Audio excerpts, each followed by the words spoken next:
যখন যেটা পাই দিলে তো হইব না দোস্ত। মোবিল বইলা মোবিলই দিতে হইব, মোবিল বইলা টেবিল দিলে তো হইব না। ঠিক মোবিল দিলে ইঞ্জিনে গাছ জমবো না, ক্ষয় হইব না, অতিরিক্ত গরমও হইব না, গাড়িও যখন তখন বয়া থাকবো না। তাইলে এখন থেকে সব ট্রাকে মোবিল ডেলবেগ লেজেন্ডই দিমু। আসসালামু আলাইকুম ভিউয়ার্স, আপনাদের প্রত্যেকের জন্য আরেকটি গুরুত্বপূর্ণ এবং ইফেক্টিভ কন্টেন্ট নিয়ে আমরা দাঁড়িয়েছি। দেখেন গাড়ির সামনে সরাসরি আমরা চলে আসি।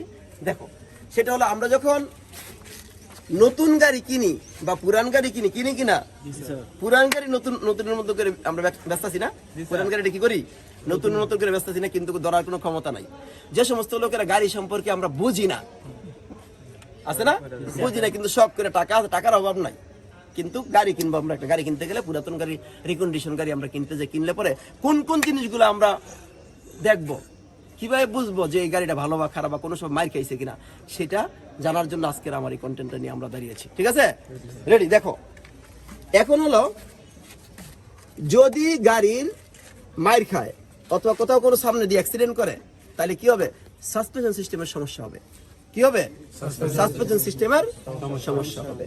তখন এক নাম্বার কাজ হচ্ছে আপনার কি করতে হবে? এক নাম্বার কাজ হচ্ছে সাসপেনশন সিস্টেম, স্টিয়ারিং সিস্টেমের সমস্যা হবে।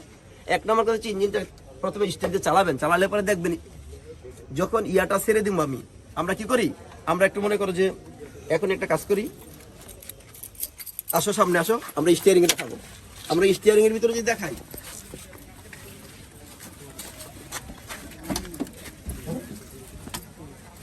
দেখো এক নাম্বার কাজ হচ্ছে, শুরু করি।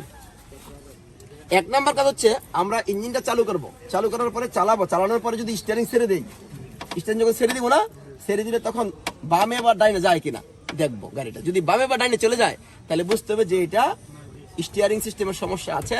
হয় সমস্যাটা হয়তো মাইর খাওয়ার কারণে হইতে পারে, আমরা বুঝছি কিনা? মাইর খাওয়ার কারণে এই ধরনের সমস্যা হয়, এই সমস্যা সহজে যায় না। আচ্ছা, তারপরে আমরা আসি, আবার ওখানে চলে যাব। তখন ওই স্টিয়ারিং যখন আমরা ছেড়ে দিলে বামে বা ডানে গাড়ি যাবে, তখন কি হবে? তখন কিন্তু এটা ঠিক করা যায়, কিন্তু ঠিক করলে ঠিক বেশি দিন আবার থাকে না। কারণ গাড়ি যখন মাইর খাবে, তখন সাসপেনশন সিস্টেমের বড় ধরনের সমস্যার কারণেই কিন্তু এই প্রবলেমগুলো বারবার হইতে থাকে। দেখেন, বুঝবেন কেমনে? এই যে দেখেন, এই জায়গাটা দেখি, আমরা খেয়াল করি, নতুন যখন গাড়ি থাকবে তখন নতুন গাড়ির এই যে বিটগুলো দেখতে পাচ্ছি না, খেয়াল করি আমরা এই বিটগুলা। দেখেন এখানে যে ধরনের বিট আছে, ওই জায়গায় কিন্তু একই ধরনের বিট আছে কিনা? আছে কিনা?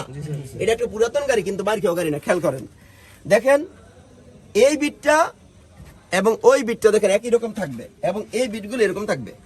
যখন এই মাইর খাওয়া গাড়ির পরে যখন এই বিটটা উড়াবে, তখন কিন্তু ঠিক মতন উঠবে না, ঠিক মতো উঠবে না। ঠিক আছে, ধরেন গাড়িটা সামনে দিকে মাইর খাইলো নাকি, কিন্তু যখন মেকানিক্সের কাছে গেল, তখন মেকানিক্স কিন্তু ঠিকই এই গাড়িটাকে সামনের দিকে আনলো নাকি। আনার পরে দেখবেন যে সোজা হওয়ার পরে এই দুইটা দূরত্ব এক থাকবে না।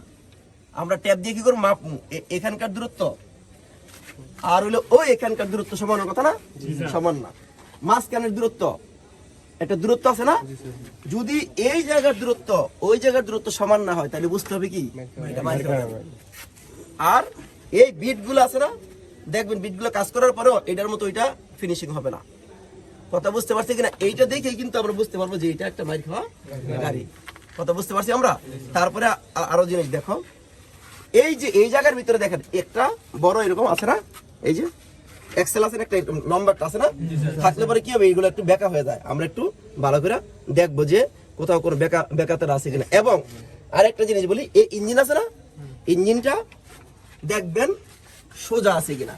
কারণ ইঞ্জিন যদি সোজা না লাগায়, তাহলে বুঝতে হবে এটা মাইর খাওয়া গাড়ি। কারণ হচ্ছে মাইর খাওয়া গাড়িতে ইঞ্জিনটা সোজা এরকম বসানো যায় না। দেখেন ইঞ্জিনের দূরত্ব এখান থেকে বন্ধু দেখেন, ট্যাপ দিয়া এখান থেকে বন্ধু দেখেন সমান কিনা। যদি সমান না, তাহলে মাইর খাওয়া গাড়ি। আমরা বুঝতে পারছি কিনা? মাইর খাওয়া গাড়ি বুঝার এটা সবচেয়ে বড় গুরুত্বপূর্ণ বিষয়। আরো একটু দেখবো মাইর খাওয়া গাড়ি, আসেন। দেখো আর একটা জিনিস বলি, এই যে দেখো, এটা যদি মাইর খাওয়া গাড়ি হয় আর যদি রিপেয়ার করে, তাহলে পরে এই বিটগুলো এরকম মসৃণ করতে পারবে না, অর্থাৎ সাইডে দিয়ে মার খেতে পারে না গাড়ি। মার খেলে পরে এই অংশটা কি হবে? অংশটা কিন্তু যতই উড়াক সেরকম ফিনিশিং থাকবে না। ঠিক আছে, ঘটনা হচ্ছে মাইর খাওয়া গাড়ি কেন আমাদের প্রয়োজন নাই? কারণ হচ্ছে মাইর খাওয়া গাড়ি ফ্রি দিলে আমরা আনবো এই জন্য, কারণ মাইর খাওয়া গাড়িতে কিন্তু ঘন ঘন চাকা চলে যায়।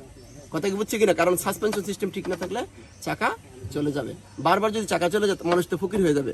সুতরাং এই জিনিসগুলা আমাদের খেয়াল করে গাড়ি কিনতে হবে। দেখো আমাদের খেয়াল করো, যদি মনে করো মাইর খায়, খেয়াল করি আমরা, এই যে দেখো ফিনিশিং দেখছো, হ্যাঁ, যখন মাইর খাবে মনে করো উপরে মাইর খেতে পারে না, মাইর খাবে তখন কিন্তু এই জিনিসগুলা একদম কি হবে, যতই ইয়া করুক, যতই মনে করো রিপেয়ার করুক, এরকম বিট থাকবে না। বিট একটু মনে করো কম বেশি হবে, উঁচু নিচু থাকবে। এই জিনিসগুলো খেয়াল করে যদি আমরা কিনি তাহলে ভালো। আরেকটা জিনিস খেয়াল করো, খেয়াল করে দিকে আসো, এই দেখো দরজার সরো, দরজাগুলো এরকম দূরে দেখতে হইব, তাইলে পরে দরজার এই যে জিনিসটা আছে না, এই জিনিসটা দেখছো, এটির ব্যালেন্স ঠিক থাকে না, এর উপরে নিচে হয়ে যায়, ঠিক আছে, এই দরজাটা ঠিক মতো লাগে না। এই জিনিসগুলো আমরা দেখে দেখে তখন কি করব, যদি আমরা গাড়ি কিনি তাইলে পরে আমরা আমাদের গাড়ি কিনার আমরা ঠকবো না।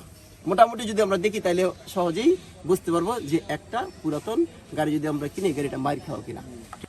আমাদের গাড়ির পিছনের দিক দিয়ে মার খাইতে পারে, পিছন দিকে যদি মার খায় তাহলে পরে আমরা চিনবো কেমনে? দেখেন পিছন দিয়ে মার খেলে বাইরে থেকে চিনার কোনো উপায় আছে?